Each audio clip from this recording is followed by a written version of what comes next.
Afternoon ma'am. मेरा नाम रजनी गुप्ता है। मैं एक इंटर्न हूँ NGO avian for India trust. And आज हम आपका इंटरव्यू लेना चाहते हैं फॉर बेसिक जो प्रॉब्लम इंडिया में चल रही है। एंड पहले मैं आपसे पूछना चाहूँगी कि आप थोड़ा सा अपने आप को इंट्रोड्यूस कर दीजिए ताकि व्यूअर्स को आपको आपके बारे में थोड़ा सा नॉलेज हो सके। And thank you. मैं यहाँ पे अर्बन पीएससी में 10 साल से वर्क कर रही हूँ। तो मेरा ये फर्स्ट एक्सपीरियंस था कम्युनिटी में जाके वर्क करने का, क्योंकि उसके पहले अपना क्लिनिक चला रही थी। तो वहाँ पे ये होता था कि जो पेशेंट आ रहा है अपनी प्रॉब्लम लेके आप उसको ट्रीट कर रहे हैं। लेकिन कभी ये नहीं हुआ कि आप कम्युनिटी में जाके देखो कि एक्चुअली उनकी प्रॉब्लम क्या है। तो बिल्कुल डिफरेंट टाइप का एक्सपीरियंस था, तो ये बहुत अच्छा लगा क्योंकि ये हमारा एक जो अर्बन पीएससी है 50,000 पॉपुलेशन पे वर्क कर रहा है। तो वो उनका पूरा हेल्थ इशू और उसके साथ-साथ उनकी मेंटल हेल्थ पे वर्क करना, उनके सोशल इश्यूज़ पे वर्क करना, एक र जस्ट लाइक कि वो एक फैमिली की तरह है हमारे। तो उनकी पूरी रिस्पॉन्सिबिलिटी हमारी है। तो हम इस यहाँ पे ओपीडी तो करते ही करते हैं, साथ में जाके जो हमारे नियर बाई स्लम एरियाज़ हैं, वहाँ पे वैक्सीनेशन कैंप करते हैं, आउटरीच कैंप करते हैं। तो उनकी प्रॉब्लम को जानते हैं, जो भी नेशनल प्रोग्राम चलते हैं वो हम यहाँ पे तो उनको सर्विसेज प्रोवाइड करते ही करते हैं और कम्युनिटी में जाके वर्क करते हैं। उसके अलावा जो है एक साथ में हम लोग एक टेली मेडिसिन का अलग कॉन्सेप्ट आया है, जो कोविड के टाइम से आया है कि पेशेंट डॉक्टर के कांटेक्ट में सीधे नहीं, तो वहाँ से डेवलप हुआ। तो रूरल एरियाज़ में बहुत सी जगह ऐसी यहाँ पे डॉक्टर्स की अवेलेबिलिटी नहीं है। तो टेलीमेडिसिन के थ्रू हम लोग पेशेंट से डायरेक्ट ऑडियो वीडियो कॉल से उनको कनेक्ट करते हैं और उनकी प्रॉब्लम के अकॉर्डिंग उनको ट्रीटमेंट के एडवाइस करते हैं। ये मेन हमारे 2 फंक्शनिंग हैं। उसके अलावा आजकल बहुत हम लोग वर्क कर रहे हैं कि क्वालिटी मेंटेनेंस पे। इस पे ये नहीं कि हम पीएससी पे बैठ के काम कर रहे हैं, हम यहाँ पे जो भी काम करते हैं, उन सबका क्वालिटी टेस्ट होता है। वो हमारे जो हायर सेंटर्स हैं, डिस्ट्रिक्ट हॉस्पिटल हैं, इवन एम्स भी है हमारे। जैसे हम पेशेंट का जब सैंपल लेते हैं, तो एक ब्लड सैंपल यहाँ पे आता है और एक ब्लड सैंपल हम हायर इंस्टीट्यूट पे बैठ भेजते हैं। तो दोनों के रिपोर्ट्स को हम टैली करते हैं, जैसे हम अपनी क्वालिटी को मेंटेन कर पाएँ। तो मेनली ये वर्क हम यहाँ पे कर पाएँ। Thank you ma'am. मैम आपने बताया कि आप यहाँ पे 50,000 लोगों को एक देखते हैं, आप उनकी हेल्थ के बारे में जांच करते हैं। तो मैं आपसे ये पूछना चाहूँगी कि आजकल लाइफस्टाइल रिलेटेड बहुत ज़्यादा इश्यूज़ हो रहे हैं। मीन्स बैड लाइफस्टाइल की वजह से काफ़ी और बड़ी-बड़ी बीमारियाँ भी हो जा रही हैं। तो मैं आपसे जानना चाहूँगी कि आपने जितना भी अभी तक 10 साल आपने यहाँ पे काम किया आपने बताया, तो उसके हिसाब से आपको क्या लगता है कि लाइफस्टाइल में सबसे बड़ा इशू यहाँ पे क्या है लोगों के अंदर? कि मतलब खान-पान खराब है, एयर खराब है, प्रदूषण है, क्या है? आपके हिसाब से आपको लगता है क्या है? मेन जो लाइफ़स्टाइल है वो तो यही है कि उनका खान-पान सही नहीं है। लोग घर के खाने की बजाय बाहर की जो चीज़ें हैं उनको ज़्यादा प्रायोरिटी दे रहे हैं। और उसी वजह से बहुत सारे इश्यूज आ रहे हैं, जैसे यंग गर्ल्स और बॉयज़ में भी ओबेसिटी की प्रॉब्लम। अगर आप घर का हेल्दी खाना खा रहे हैं तो वो प्रॉब्लम यूजुअली नहीं आती है। दूसरी चीज़ कि जो हमारा लाइफ़स्टाइल है पैक जिसमें इंक्लूडेड था कि हमें आउटडोर एक्टिविटी करनी है, योगा करना है, तो वो चीज़ें बिल्कुल ख़त्म हो गई हैं। जितने भी गेम्स हैं, एक्टिविटी वो सारी मोबाइल पे हैं। तो आउटडोर एक्टिविटी बिल्कुल ख़त्म है। उसकी वजह से गर्ल्स में पीसीओडी वाली प्रॉब्लम, हार्मोनल डिसबैलेंस की प्रॉब्लम्स ये बहुत आ रही हैं। इवन कम एज के बच्चों में भी 18 और 20 साल के बच्चे आ रहे हैं, उनमें हाइपरटेंशन वाली प्रॉब्लम आ रही है, जो कि हम लोग 30 के पहले कभी जानते भी नहीं थे, स्क्रीनिंग ही नहीं करते थे। तो वो यूज़ुअली पैल्पिटेशन, हेडेक ना इन सब की प्रॉब्लम कंसिस्टेंटली लेके चले आते हैं। तो वो उनकी बाद में जाके एक मेंटल इलनेस में ट्रांसफॉर्म हो जाता है। इस तरह की प्रॉब्लम हमारी लाइफस्टाइल की वजह से ही आ रही है कि हम इंडोर एक्टिविटी को ज़्यादा महत्व दे रहे हैं, मोबाइल पे जब पूरे टाइम लगे रहते हैं। और इससे पहले हमारे स्कूल से तो उनमें सारी एक्टिविटी होती थी। अब शुरू से अगर लेके चले, मैं खुद योगा करती हूँ डेली। तो बहुत सारा योगा करती हूँ, तो अपने चाइल्डहुड को रिकॉल करती हूँ कि जैसे हम लोग जब छोटे थे तो पनिशमेंट देते थे, कान पकड़ के उठक बैठक करनी है ना। अब आप स्कूल में क्या बच्चों को डांट नहीं सकते, बच्चों को मार नहीं सकते, उनको कोई पनिशमेंट नहीं दे सकते। तो उसको जो है कान पकड़ के उठक बैठक करना एक सुपर योगा कहते हैं, तो योगा से भी ऊपर है सुपर योगा। तो वो किसी भी स्कूल में वो पनिशमेंट नहीं दिया जाता है। ऐसे याद करते हैं हाथ ऊपर करके बेंच पे खड़ा होना है ना, वो आपकी पूरी बॉडी को स्ट्रेच करता है। यस, वो पनिशमेंट कहीं नहीं दिया जाता। पैरों के नीचे से हाथ निकाल के मुर्गा बनना है। तो ये हमारी लाइफ पे मतलब अपनी रूटीन एक्टिविटी में ऐसे थे कि आपको अलग से करने की ज़रूरत ही नहीं है। हर सैटरडे को जैसे बाल वाटिका होती थी, तो उसमें आपको जो है स्किपिंग करवाई जा रही, खो-खो खिलाया जाता था, रेस होती थी। ये सारी एक्टिविटी बिल्कुल ख़त्म हो रही है, पर सब खुद इंटरेस्टेड है और इन्हीं को मोटिवेट किया जा रहा है और भाई आगे बढ़े। लेकिन पहले क्या होता था, ये कंपल्सरी होती थी सबके लिए। कि यही सारी चीज़ें लैकिंग हैं, तो हमारी फिज़िकल एक्टिविटी है और घर का खाना। और इन 2 चीज़ों को थोड़ा-सा पेस में कर लें, आई थिंक ये बहुत सारी प्रॉब्लम्स को हम रिवॉल्व कर सकते हैं।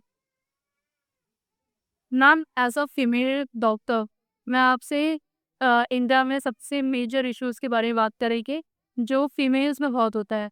पहला है ब्रेस्ट कैंसर, जो मतलब लाइक मेजर प्रॉब्लम अगर फीमेल में होते हैं, तो मेजर फीमेल कैंसर्स की बात की जाए तो ब्रेस्ट कैंसर था। एंड उसके बाद आता है हमारा cervical cancer according to the report. तो मैं आपसे यही जानना चाहूँगी कि आपके जो एरिया है, वहाँ पे क्या कितने केसेस ऐसे आ रखे हैं? आप उनको क्या सुझाव देती हैं? ऑल्सो आप ये भी बताइए हमें कि कैसे कोई भी एक औरत इतनी बड़ी-बड़ी बीमारियों से बच सके? टेस्ट हम लोग यहाँ पे ये एक्टिविटी करते हैं, हमारा एफडीएस होता है वीक में 1 दिन, जिसमें हम एक तो एडोलेसेंस हेल्थ केयर पे काम करते हैं और साथ-साथ ब्रेस्ट स्क्रीनिंग और सर्वाइकल स्क्रीनिंग पे वर्क करते हैं। तो हम उसमें बताते भी कि आप खुद कैसे स्क्रीनिंग कर सकते हैं। जैसे ब्रेस्ट स्क्रीनिंग आप सेल्फ असेसमेंट कैसे कर सकते हो? तो आप गर्ल्स के लिए इंस्ट्रक्शन होता है कि आफ्टर ईच मेंस्ट्रुअल साइकिल वो अपना ब्रेस्ट स्क्रीनिंग सेल्फ असेसमेंट करें। अगर उनको कोई प्रॉब्लम आ रही है तो वो आपका सबसे जो नियर बाई सेंटर है वो पीएचसी है।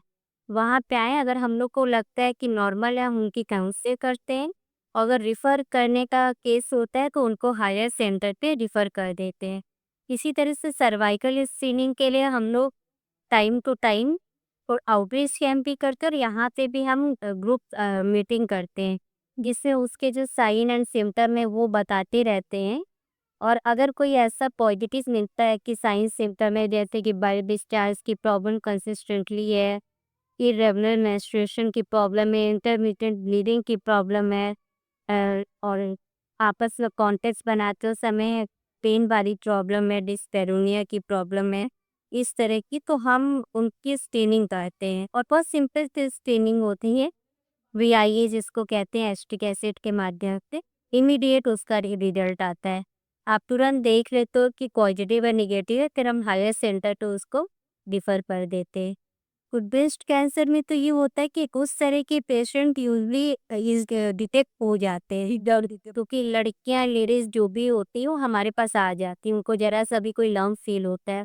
जो मेन प्रॉब्लम होती है वो सर्वाइकल कैंसर की होती है, क्योंकि बाइट डिस्चार्ज की, मेंस्ट्रुअल इरेगुलरिटीज की, इसको लोग इतना लाइटली लेते हैं और अगर उनको पता भी होता है तो डॉक्टर्स के पास आते नहीं हैं डिप्रेशन में, वो उसको छिपाते रहते हैं, इवन अपने घर वालों से भी हार्डली शेयर करते हैं।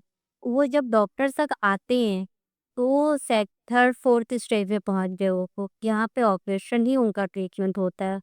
जबकि अगर वो अर्ली स्टेज में आ जाए कि सिर्फ उनकी क्वाटरी करके हम उसको ठीक कर सकते। तो अभी यहाँ पे हम लोग ये प्रोग्राम चला रहे हैं कि जितने भी 30+ हैं, मेल और फीमेल, उन सबका हम, जहाँ हमारे जो 5 तरह के कैंसर हैं, एक तो oral cancer, breast cancer, cervical cancer and blood नहीं, ब्लड कैंसर हम उसमें नहीं करते हैं। इसमें हम जो है 2 तो लेडीज के करते हैं कैंसर, और तो इससे नॉर्मल जो हमारी नॉन कम्युनिकेबल डिजीजेज है उनमें हम डायबिटीज प्लस हाइपरटेंशन है ना, इन 5 चीज़ों की स्क्रीनिंग, और अब हमने इसमें इंक्लूड कर लिया अस्थमा को भी। तो 6 चीज़ों की स्क्रीनिंग हर 30+ पे हम करते हैं। और इसके बाद जैसे सर्वाइकल कैंसर या ब्रेस्ट कैंसर की स्क्रीनिंग करें तो उनको हम एक कार्ड दे देते हैं, कि जैसे कोविड वैक्सीनेशन के लिए देते थे कि I am free from Covid and I am immunised, वैसे ही हम दे देते हैं कि I am tested for cervical screening and breast screening. तो अगर एक बार स्क्रीनिंग हो जाती है तो आप 5 ईयर के लिए सेफ हो। 5 साल तक आपको कोई प्रॉब्लम नहीं आने वाली है, अगर है भी तो इतनी स्लोली वो ग्रो करती है, 5 ईयर का टाइम लेती है। उसके बाद 5 साल बाद हम फिर स्क्रीनिंग करवा लेते हैं। देखिए स्क्रीनिंग मोड में आ गया तो उससे अर्ली स्टेज पे केसेस डिटेक्ट किए जाते हैं। या मैम आपने बात की डायबिटीज़ और हाइपरटेंशन के बारे में, जो कि बहुत ज़्यादा प्रिवेलेंट डिसीज़ है। मेल हो चाहे फीमेल हो, दोनों को बहुत बड़ी प्रॉब्लम होती है डायबिटीज़ और हाइपरटेंशन से। तो मैं आपसे पूछना चाहूँगी कि I was researching about this before this interview. तो मेरे को पता चला है कि जो प्री डायबिटिक लोग होते हैं, जिनको अभी तक डायबिटीज़ हुआ नहीं बट होने वाला है इन फ्यूचर, उनकी जनसंख्या डायबिटिक से भी काफ़ी ज़्यादा है। तो इन फ्यूचर मतलब हमारी डायबिटिक्स के जो केसेस हैं, वो और भी ज़्यादा होने वाले हैं। तो मैं आपसे ये पूछना चाहती हूँ कि जो लोग प्री डायबिटिक हैं, जिनको अभी हुआ नहीं है, तो वो ऐसे क्या प्रिकॉशंस ले सकते हैं ताकि वो आगे डायबिटीज़ से बच सकें? Prevention prevention is better than cure. तो पहले तो उनको किन किन चीज़ों को जानना ज़रूरी है कि प्री डायबिटिक कौन-कौन से लोग हैं और किन केसेज़ में वो प्रोन है डायबिटिक होने के लिए। उसमें एक तो फैमिली हिस्ट्री, अगर आपकी फैमिली में किसी को भी मदर, फादर, ग्रैंड-पेरेंट्स किसी को भी अगर डायबिटीज़ या हाइपरटेंशन है, तो और वो आपको भी हो सकता है। तो अगर किसी को है तो उसको शुरू से अपनी डाइट रेगुलेट करनी है और अपनी एक्टिविटी को प्रॉपर रखना है, फिजिकल एक्टिविटी करते रहना है। ओबेसिटी, अगर वेट गेन है तो आप डायबिटीज और हाइपरटेंशन दोनों के लिए कॉमन हो तो प्रोन हो, तो आप तुरंत जो है एक्टिव मोड में आ जाओ कि एटलीस्ट 5000 स्टेप्स समय पर डे चल रही हूँ। हाँ, तो उसको आपको कर लेना है, मिनिमम हाफ एन आवर का वॉक आपको करना है।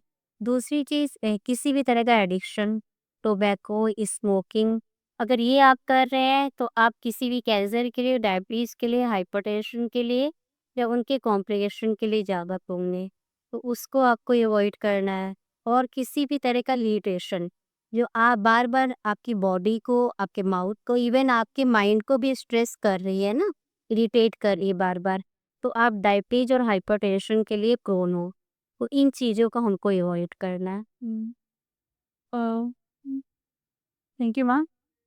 एक और चीज़ है, बहुत ही इम्पोर्टेंट चीज़ है, लाइक अभी रिसेंटली में कर्नाटका में अ, बहुत छोटे जो उम्र के बच्चे मतलब 14 से 25 साल के बीच में भी 5 बच्चों की डेथ हुई है बिकॉज़ ऑफ हार्ट अटैक। तो इतने छोटे उम्र में किसी को हार्ट अटैक आ जाना ये बहुत बड़ी बात लगती है इतनी छोटे एज में। तो इसका क्या रीज़न आपको लगता है कि हो सकता है कि इतनी छोटी उम्र में किसी को हार्ट अटैक आ गया? क्या उनका लाइफ़स्टाइल का दिक्कत है या फिर क्या आपने ऐसे बताया कि ये जनरेशनल भी हो सकता है। तो आपको क्या लगता है कि इससे क्या रीज़न्स हो सकते हैं? अभी कल की पेपर में ही हम पढ़ रहे थे कि ये जो हार्ट अटैक लेके चल रहे हैं, ये 100% पॉसिबिलिटी नहीं है कि हार्ट अटैक ही हो। अभी इस पे काफ़ी रिसर्च वर्क चल रहा है और कई लोग जैसे बहुत सी जगह पे आए कि ये शायद कोविड वैक्सीनेशन की वजह से हो रहा है। तो उसने भी उन्होंने उसको रूल आउट किया कि ऐसा कुछ नहीं है, कोविड वैक्सीनेशन की वजह से नहीं है। तो मेनली इनमें जो जेनेटिक है वो प्रॉब्लम होती है, अगर जो कम एज में हार्ट अटैक हो रहे हैं, ये जेनेटिक होते हैं। तो उसमें वही चीज़ जो हमने आपको बताया कि अगर आपकी फैमिली हिस्ट्री है ना, तो आपको सिंस यूथ बहुत अवेयर रहना है, क्योंकि जो हैबिट डेवलपमेंट है वो यूथ से डेवलप होता है। 12-13 साल में जो हैबिट डेवलप कर लेते हो वो आपकी लाइफ लॉन्ग के लिए हो जाती है। तो उसी समय आपको हैबिट डेवलप करनी कि किस तरह का आपका हेल्दी लाइफस्टाइल होनी चाहिए, हेल्दी फूड होना चाहिए, एक्टिव लाइफ होनी चाहिए, सेडेंटरी नहीं होनी चाहिए। और अगर फैमिली में किसी को है तो फिर हम उसको थोड़ा-सा प्रायोरिटी में लेके उन चीज़ों के लिए ज़्यादा एक्टिव रहें, ज़्यादा अवेयर रहें और उस उसके अकॉर्डिंग जो भी अगर एक्स्ट्रा मेडिसिन की ज़रूरत है, तो अपने डॉक्टर को कंसल्ट करके उनसे जो भी मेडिसिन लेनी है। मैम अभी मैं आपसे कुछ ऐसे क्वेश्चंस पूछना चाहती हूँ जो यूजुअली लोगों के अंदर मिसकंसेप्शंस होते हैं कि किस अफवाह कहते हैं कि लोगों के अंदर बीच में अफवाह फैल रखी है कि ये करने से वो होता है, वो करने से ये होता है। तो फिर मैं आपसे चाहती हूँ कि आप एज़ अ डॉक्टर लोगों को क्लियरेंस दे दें कि ऐसा होता है और ऐसा नहीं होता है। तो पहला चीज़ तो यही है कि बोला जाता है कि हमें दिन में कम से कम 8 गिलास पानी पीना चाहिए। तो आपको क्या लगता है, क्या ये चीज़ सही है या फिर एक मिथ है? नहीं, ये बिल्कुल सही है। 8 ग्लास मतलब नियर अबाउट आपका 3 लीटर वाटर हो जाता है। तो अब जैसे हमारी बॉडी से हम जो वाटर लेते हैं, इनटेक होता है, उसी के अकॉर्डिंग आउटपुट भी होता है। स्वेटिंग से बॉडी लॉस होता है, हैवी एक्सरसाइज से बॉडी लॉस होता है और हमारी बॉडी को पूरा टेम्परेचर रेगुलेट करने के लिए, सारे ऑर्गन्स की फंक्शनिंग के लिए उतना पानी ज़रूरी है। ये मिथ नहीं है, ये भी सही है। मैम एक और है, इसमें ये बहुत फेमस सेइंग है कि eat an apple a day keeps a doctor away. तो क्या ऐसा है कि अगर हम रोज़ एक एप्पल रोज़ खाएँ एप्पल एक दिन में, तो हमें डॉक्टर की कोई ज़रूरत नहीं पड़ेगी, हम एकदम स्वस्थ रहेंगे, ऐसा कुछ है क्या? बिल्कुल ऐसा है लेकिन हम लोग अब एप्पल खाने की जगह एप्पल जो है मोबाइल ज़्यादा यूज़ कर रहे हैं तो इसीलिए शायद डॉक्टर्स के पास ज़्यादा जाना पड़ रहा है।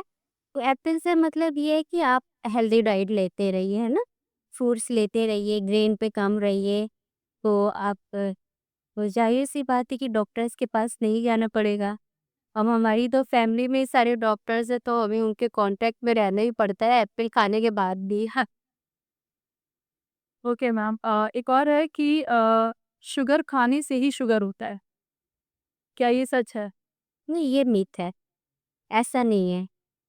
ये जेनेटिक होता है, ये डायबिटीज़ होता है।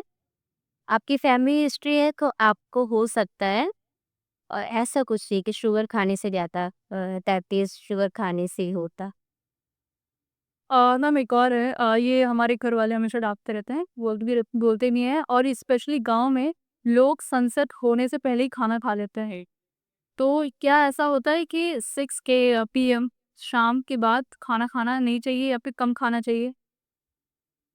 बिल्कुल ऐसा तो नहीं कि सनसेट के पहले आपको खा लेना चाहिए। जैसे जैनवीज़ में हमने देखा है कि वो लोग सनसेट के पहले खा लेते, तो उनका कॉन्सेप्ट शायद ये होता है कि जो हम एयर इनहेल करते क्योंकि वो बिल्कुल होता है उनका कि कोई भी हम किसी भी ऑर्गेनिज़्म को किल ना करें, है ना? सिर्फ़ ह्यूमन बीइंग से मतलब नहीं है।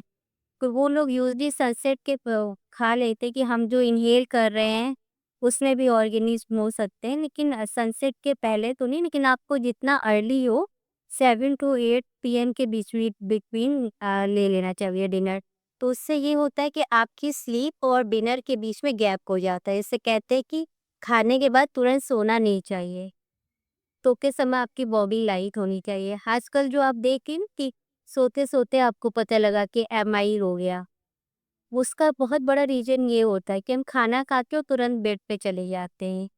तो दोनों के बीच में गैप होना चाहिए और जो आपका लास्ट मील है, डिनर है, वो जितना पॉसिबल हो हल्का होना चाहिए। मैम एक और है कि is milk bad during the common cold, मतलब कि अगर किसी को सर्दी हो रही है, तो क्या उसको दूध कंज़्यूम करना चाहिए कि नहीं करना चाहिए? बिल्कुल करना चाहिए। एक्चुअली जो पहले कहते थे कि अगर आपको सर्दी तो दूध नहीं पीना चाहिए, तो उसके पीछे ये कॉन्सेप्ट था कि अब उन्हें लगता था कि दूध पीने से जो एक्सपेक्टोरेशन है, कफ है, वो ज़्यादा निकल रहा है। तो ऐसा होता नहीं है, दूध में जो आपका क्रीम होता है, वो उसको कफ को एक्सपेल करने में थोड़ा-सा हेल्पफुल होता है। तो कोल्ड में आपको मिल्क लेना चाहिए और गरम दूध लेना चाहिए, हल्दी वाला दूध लेना चाहिए। बट मैम एक और चीज़ है कि लोग शुगर से बचने के लिए, डायबिटीज़ से बचने के लिए हनी और जैगरी, गुड़ का इस्तेमाल करते हैं। तो क्या ये अच्छा अल्टरनेटिव है कि हम शुगर ना इस्तेमाल करके हम गुड़ और हनी इस्तेमाल करें? हाँ, ये अच्छा अल्टरनेटिव है। अगर आपको खाना मीठा खाना है तो आप शुगर की बजाय हनी या गुड़ यूज़ कर सकते हैं, लेकिन एक लिमिटेड क्वांटिटी में। कि आप अगर एक्सेस कर रहे हैं तो जो भी आपका मिल्क है या हनी और गुड़ है वो जाके आपका ग्लूकोज़ में ही कन्वर्ट होगा और बॉडी में स्टोर हो जाएगा, तो वो भी आपके लिए हार्मफुल होगा। तो आप बस उसका लिमिटेड क्वांटिटी में यूज़ कर सकते हैं, एक्सेस में नहीं। Thank you ma'am. मैम एक आखिरी क्वेश्चन है। ये बहुत ही कॉमन मिथ है, और अभी फ़िलहाल में एक सिंगर थी हमारी, पेमा किंगर हुई, शिकाली, उनकी हत्या हो गई, मृत्यु हो गई थी कार्डियक अरेस्ट से। तो मैम मुझे एक कॉमन डाउट है कि कार्डियक अरेस्ट और हमारा हार्ट अटैक, इन दोनों में कॉमन मतलब मेजर डिफरेंस क्या है? कि कार्डियक अरेस्ट का क्या सिम्पटम्स कॉज़ होता है और हमारा हार्ट अटैक का सिम्पटम्स और कॉज़ क्या होते हैं? कार्डियक अरेस्ट और हार्ट अटैक की दोनों अलग-अलग चीज़ें हैं। कार्डियक अरेस्ट में अचानक आपका हार्ट जो है, वो फ़ंक्शन करना बंद कर लेता है और अगर उसको तुरंत उस समय वहाँ पे कोई हेल्प के लिए हो, तो उसको रिवाइव भी किया जा सकता है। और जो आपका एमआई है वो सडनली नहीं होता, उसके पीछे बहुत सारे फैक्टर्स होते हैं। पहले से आपको कोई प्रॉब्लम होती है, वो धीरे हार्ट में चेंजेज आते हैं तब वो सडन एमआई होता है। और यूज़ुअली डायबिटिक पेशेंट पे साइलेंट होता है, ये आपको पता नहीं रहता, अंदर प्रॉब्लम होती है लेकिन आप उसको सेंसिबल नहीं होते इसके लिए और वो हो जाता है। लेकिन कार्डियक अरेस्ट में ऐसा नहीं, किसी को भी हो सकता है, कभी भी हो सकता है। बस थोड़ा-सा हमको ये मालूम होना चाहिए कि आस-पास जो भी है, उन सबको एक सीपीआर होता है कि कैसे हम रिवाइव कर सकते हैं, कि आप हार्ट को प्रेस करके और जो है माउथ टू माउथ रेस्पिरेशन लेके, अगर वो एट टाइम पे मिल जाए, तो कभी-कभी वो पेशेंट फिर से सर्वाइव कर जाते हैं। मैम एक आखिरी क्वेश्चन आपसे पूछना चाहूँगी कि आपके जर्नी में बताइए जो आप डॉक्टर आपको बहुत इसका समय हो गया, एक्सपीरियंस आप काफ़ी ज़्यादा है। तो आपकी लाइफ़ में डॉक्टर फ़ील्ड में आपने कभी कुछ ऐसा एक्सपीरियंस किया हो जो अभी तक आपको याद हो? या फिर आपका लाइक सबसे most rewarding part of the day क्या लगता है कि हाँ, ये मेडिकल फ़ील्ड में मेरा आना सफल हुआ या फिर ऐसा कोई एक्सपीरियंस आप शेयर करना चाहते हो जो आपने एक्सपीरियंस किया हो ड्यूरिंग योर मेडिकल फील्ड? ऐसे बहुत से हैं लेकिन अपने को सैटिस्फैक्शन जब तब मिलता है जब कोई लेडी आती है और वो आके मतलब हम उसको ट्रीट करने की बजाय उसकी मेंटल काउंसलिंग करते हैं। जैसे बहुत से यहाँ पे पेशेंट आते हैं कि वो आ रही लेडीज़ बेसिकली उसको कोई प्रॉब्लम नहीं होती, लेकिन वो बहुत से अपने उनके डोमेस्टिक इश्यू होते हैं, कि डोमेस्टिक वायलेंस का वो है शिकार है, कोई कुछ है। तो जब हमारे पास आते हैं और उनकी काउंसलिंग करते हैं, तो हमें लगता है कि हमने कुछ किया, बियॉन्ड अपना वर्क से जाके, वो अच्छा लगता है और जब वो उसको समझती हैं, उनकी लाइफ में कुछ चेंजेज आते हैं, तो अच्छा लगता है हमें। इसी तरह का एक एक्सपीरियंस है जैसे हम लोग एडोलेसेंस पे काम कर रहे हैं। अब एक फ़ोटो देख के भी मैं सबको दिखाती। ये हमने मदरसे में प्रोग्राम किया है, को सामने ही मदरसा है। वहाँ पे 13-14 साल की जो मुस्लिम बच्चियाँ होती, वो आती हैं, सब सीखती हैं। तो हमें जाके उनका जो है एक कॉन्ट्रासेप्टिव है पे वर्क करना था। फिर हम लोग काफ़ी वो थे कि कैसे हम मुस्लिम बच्चियाँ छोटी-छोटी है मुझसे डायरेक्ट कॉन्ट्रासेप्शन के लिए कैसे बात करें। वो जो को करवाना चाहते थे एनजीओ वो कई लोग के पास गए थे, कुछ सबने सरेंडर कर लिया कि नहीं करेंगे। इवेंट हमारी जो आशा है उसमें कि बहुत सी मुस्लिम है तो उनको हमने कहा कि सुन लोग सपोर्ट करो। तो उन्होंने कहा कि मैम कैसे करेंगे, इतनी छोटी-छोटी बच्चियों से कैसे हम बात करेंगे इस बारे में। तो हमने कहा कि नहीं, हमारी जो बच्चियों से बात करने का टाइम है वो यही है। वो क्योंकि हैबिट बिल्डिंग का टाइम है, अगर इस समय इनको नहीं होगी इन्फॉर्मेशन, तो आगे जाके फिर हमारा देने का भी कोई फ़ायदा नहीं होगा। फिर हमने एक गेम तैयार किया पजल स्ट्राइप का, तो उसमें हमने कई चीज़ उनका डायरेक्ट आएँगे से वो शायद हमारे साथ कंफर्टेबल ना फ़ील करें, बल्कि वहाँ पे जो मौलवी जी थे, तो वो भी कह रहे थे कि आप बच्चियों से इन सब चीज़ों का क्या मतलब है, आप ऐसे कोई बात करिए, जैसे आप लोग एनीमिया वगैरह के बारे में करते हैं, ये बात मत करिए।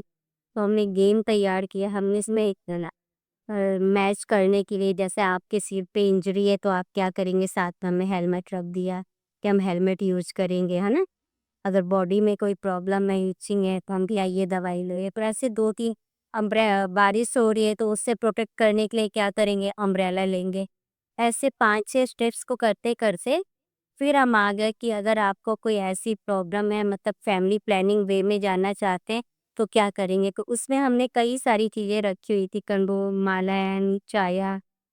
आप जान के आपको वो होगा कि बच्चियाँ सब जानती थी। उन्होंने वो सारी चीज़ें जो है वो लगा दी कि हम ये चीज़ें कॉन्ट्रासेप्शन के लिए यूज़ करेंगे।